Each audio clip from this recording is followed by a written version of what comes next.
दोस्तों आज हम लोग मनुष्य के पाचन तंत्र के बारे में पढ़ने वाले हैं, डाइजेस्टिव सिस्टम के बारे में। तो सबसे पहले पॉइंट हम चलते हैं आहार नाली एलिमेंट्री कैनाल क्या होता है। तो यह एक कुंडलित रचना होती है जिसकी लंबाई 8 से 10 मीटर होती है और इससे बहुत सारी पाचक ग्रंथियां जुड़ी होती है जिससे पाचक रस निकलते हैं और हमारे शरीर के अंदर पाचन होता है।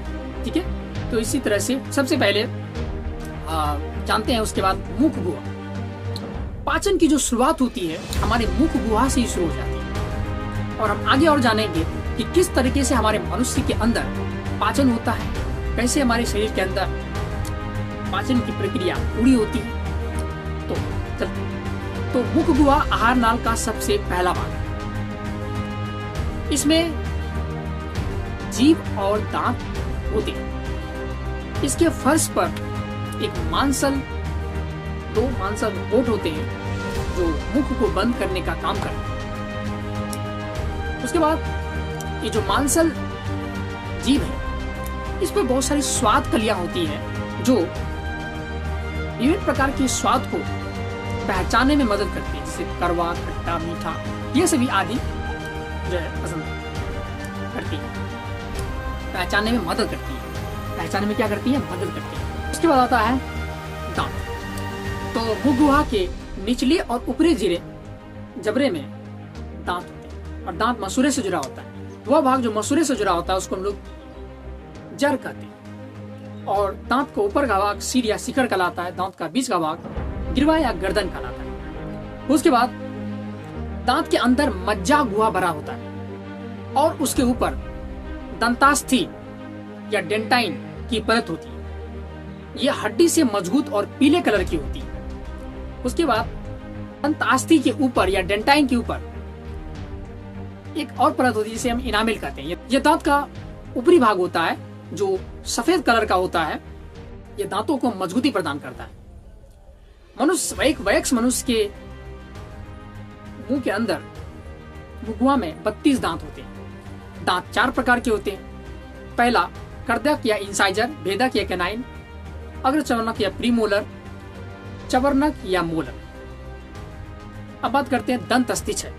जब कोई हम मीठा चीज खाते हैं, चॉकलेट खाते हैं, आइसक्रीम खाते हैं, तो शक्कर या मीठे चीज में उपस्थित बैक्टीरिया हमारे दांतों में अभिक्रिया करके रासायनिक अम्ल बनाने लगती है और यही अम्ल हमारे दांतों में छिद्र करने लगता है। इसे हम लोग दंत अस्थिच कहते हैं। जब हम दांत को अच्छे तरह से अब समझते हैं दंत प्लाक क्या होता है। जब हम अच्छी तरह से दांत को साफ नहीं करते और धीरे धीरे क्या होता है, दांत के ऊपर एक पीले कलर की परत चढ़ने लगती है जिसे हम लोग दंत प्लाक कहते हैं। अब हम लोग समझते हैं मुख गुहा में लार ग्रंथि। तो मुख गुहा में 3 जोड़ी लार ग्रंथि होती है। पहला होता है पेरोटिड ग्रंथि, दूसरा होता है सबमैंडिबुलर ग्रंथि और तीसरा होता है सबलिंगुअल ग्रंथि। ठीक है, सबलिंगुअल ग्रंथि जीभ के आगे होता है, दांत के जस्ट पीछे, और सबमैंडिबुलर ग्रंथि जीभ के पीछे साइड होता है। ठीक है, और पेरोटिड ग्रंथि हमारे नाक के जस्ट ऊपर होता है। नाक मतलब जो जीभ है, जीभ मुख गुहा के जस्ट ऊपर होता है, इस स्थान पर। तो अब हम आगे बढ़ते हैं। मुख गुहा आगे चल के ग्रसनी में खुलती है और ग्रसनी में 2 द्वार होते हैं, एक कंठ द्वार, एक निगल द्वार। अब कंठ द्वार क्या होता है? कंठ द्वार या उसको श्वास नली भी कह सकते हैं और निगल द्वार जिसे हम भोजन नली भी कह सकते हैं। तो जब हम भोजन करते हैं तो क्या होता है, अगर गलती से श्वास नली में चला जाए तो सांस आना बंद हो सकता है।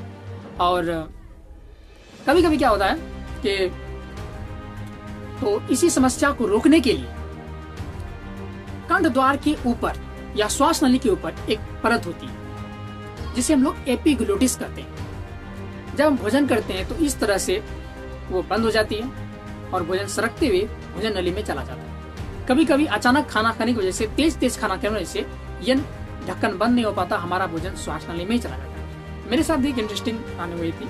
मैं गया होता कहीं और आम खा रहा था। वो दिन फास्ट आम खा रहा था, कोई उससे पहले न खा ले, मेरे दोस्त भी थे और मैं हटा से खाते खाते अचानक खाते खाते क्या होता है कि अचानक मेरे निगल द्वार में जाने की बजाय वो श्वास लेने में चला जाता है और मेरा सांस अटकने लगता है। मैं लिटरली खड़े होते होते जब सांस नहीं आया तो मैं तुरंत लेट गया, तुरंत वहां जो है मैं गिर गया, सांस ही नहीं आ रहा था। तो कुछ समय के बाद झटके से आता है, तो झटके से बाहर निकलता है हमारा। तो उस तरह से क्या होता है, जब हम सांस लेने में चला जाता है तो उसको प्रकृति झटके से क्या करती है, हमारा सिस्टम बना हुआ है कि उसको निकाल देती है, जिससे सांस लेनी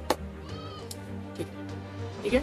और कभी कभी अगर ज्यादा फंस जाता है कंठ में तो कंठ चीर के वो चीज निकाला जाता है, तो उसकी मृत्यु हो जाएगी। ठीक है, चलिए उसके बाद हम आगे बढ़ते हैं।